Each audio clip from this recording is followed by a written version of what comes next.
Bien, amigos de Heavy Mextal, estamos aquí con el gran Nagash de Kovenant. Hello, Nagash, how are you doing? Hello, I'm doing very well, thank you. Well, let's start with this interview with a few questions. First of all, for someone, for any reason, doesn't know the Covenant, how can you describe the band? That's a hard question because we have so many different genres that we put into extreme metal. But I would say very atmospheric, very over the top, classical music, heavy metal, extreme metal, some black metal, electronic, industrial, goth, everything which is you can find in extreme metal, we put it into all the albums. So hard question to answer, but yeah, uh, pretty unique blend of styles, I guess you can also say. Not your Yeah, typical black metal band. of course, and that unique sound puts you in a status with mainly with the Fizz record, which in fact make their anniversary a few weeks ago, the Nexus Polaris.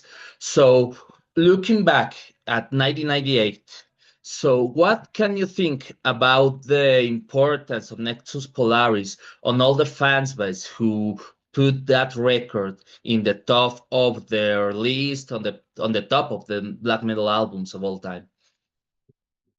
Well, I guess the album has reached kind of like a iconic status for many people, but I think it was because in the beginning, in the early 90s and stuff, a lot of the Norwegian bands were kind of like very conservative when it comes to black metal and extreme metal in general. And I think we were one of the first bands who started not giving a shit what other bands say or other people say and just doing our own thing. And that's why it sounds so different from basically everything else recorded in those years. So it didn't sound like Bursum or Immortal or Dimmu Borgir or, Emperor, things like this, even though it had a little bit elements from everything, which is why I think we allowed, especially since we won a Grammy Award for it as well, I think we allowed other bands to start experimenting more. Yeah, So, that's right. And we can see nowadays bands with a very unique sound, as you said, very different. Maybe some goes to the yeah, symphonic side, maybe goes to the extreme, maybe another yeah, kind of different blends. So what do yeah, you yeah. think about that innovation, not only in black metal, but metal in general, since band like Sleep Token, but more black metal bands that are experimental with their music?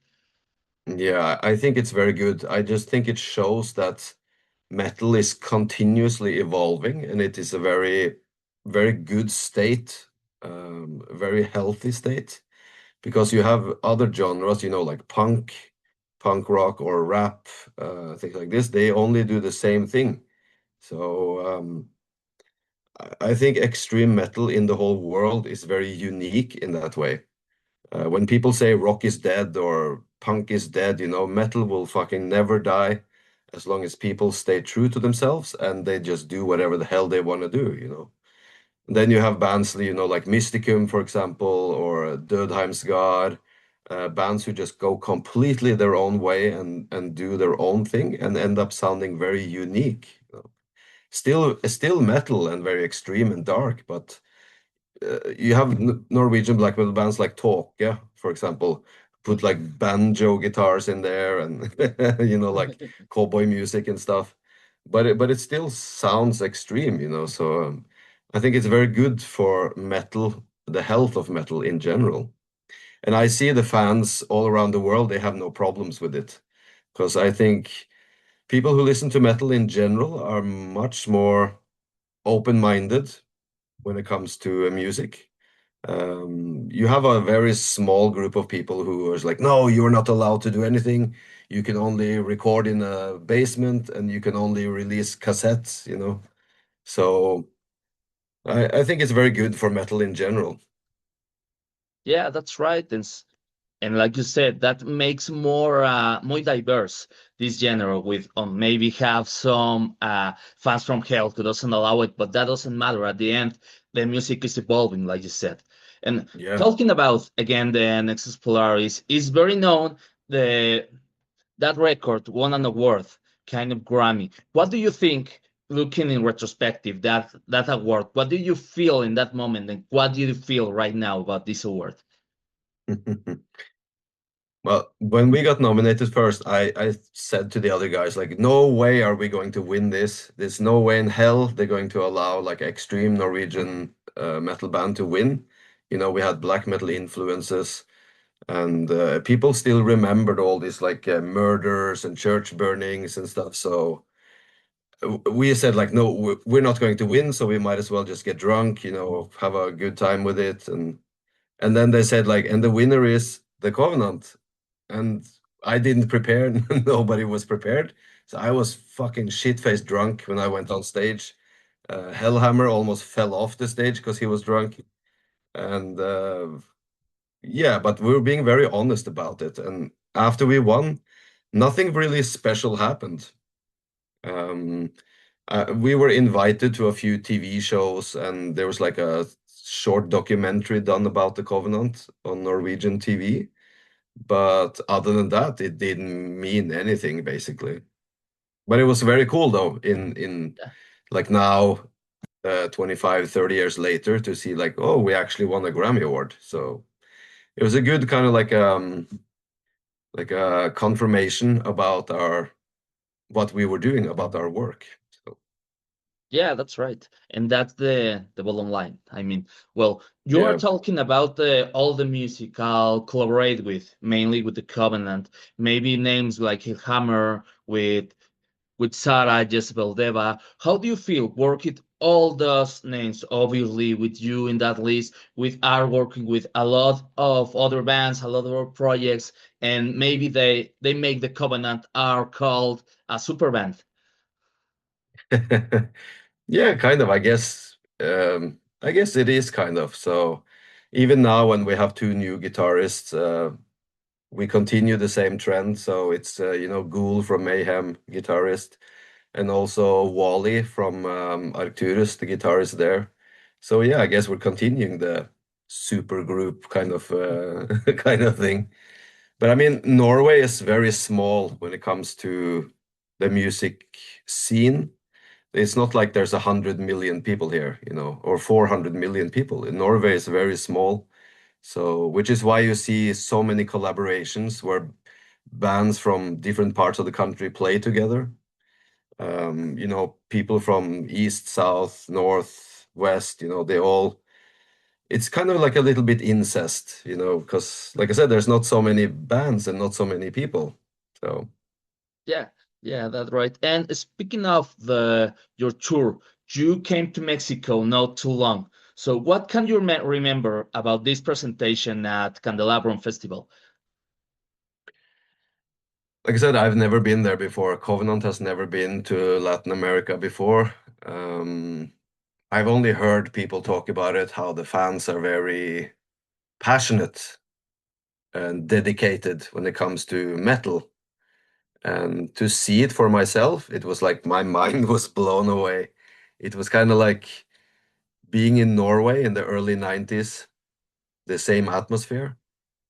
So I was very surprised by it. And I was just, it was a little bit shame that we didn't play more shows, in more countries. So I talked to my manager and said, like, we really have to go back to South America, to Mexico, to even try Central America to play some shows.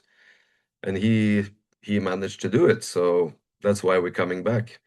And last time we played only Nexus Polaris with maybe like a bonus track here and there. So when we're coming back now, we're gonna play even more songs, even longer sets, try to play something from all the albums so people can hear how, because when you hear the albums, they sound so different. But when you actually hear it live, you can hear that it actually sounds the same. It's still metal and very extreme and stuff. So, but yeah, I was blown away by the dedication and the passion of the Latin American people. It was very interesting. Yeah, that's right. And you said we can be most expected from your show. And you said a little bit what you must expect of Latin American shows, but especially here in Mexico, what can you expect in your second visit? Like you said, you are going to another states like parts of Mexico. So what do you expect of this visit? I'm expecting the same, just fucking chaos and lots of emotions and like to see how intense people are, you know? It was very inspirational for me as an artist to see that kind of behavior, that type of dedication from Mexican fans. So this is why we're coming back now. We're playing three shows in different parts of Mexico, of course. One is a festival, I think, in San Yeah. Luis Metal Festival. So I'm not sure how long set list we get there, but the other shows we're gonna play for almost 2 hours. So, but yeah, I'm really excited about coming back. I really enjoy the food. I love the fucking people. I love the culture. You have such a, it's so different from Norway, but still the same, you know, when it comes to the metal. So all around the world where I see it, metal people are the same. Yeah, It's very yeah, interesting. that's pretty cool. Like you said, we share the same passion, and Yeah. we are so looking forward to see you again on stage. So just start for ending the interview, just a team of questions, Shara. The first question is, what do you think about the people who are recording all the concert in their cell phones? I mean, is there a kind of new thing, but it's very interesting to see what happened in some way. Some people are recording the whole concert, the other way some people are annoying of that practice. So what do you think about it? Well, I don't have such strong feelings about it because when we started, nobody had cell phones. Nobody was filming the concerts. Maybe there was one guy with a gigantic camera, you know, but it was only one guy. But I think it's the same thing with AI, you know, artificial intelligence. It's just a tool. I just think it's funny when we play a song, for example, Bizarre Cosmic Industries, and I look at the audience and I see like hundreds of cell phones just all filming the same thing. And I'm thinking to myself, it's like, why are all of you filming? It's like you're actually here. You're actually watching the show. Should you not be watching the show instead of looking at your phone and seeing this? So I was thinking like I don't really care about it. If people want to do it, they can.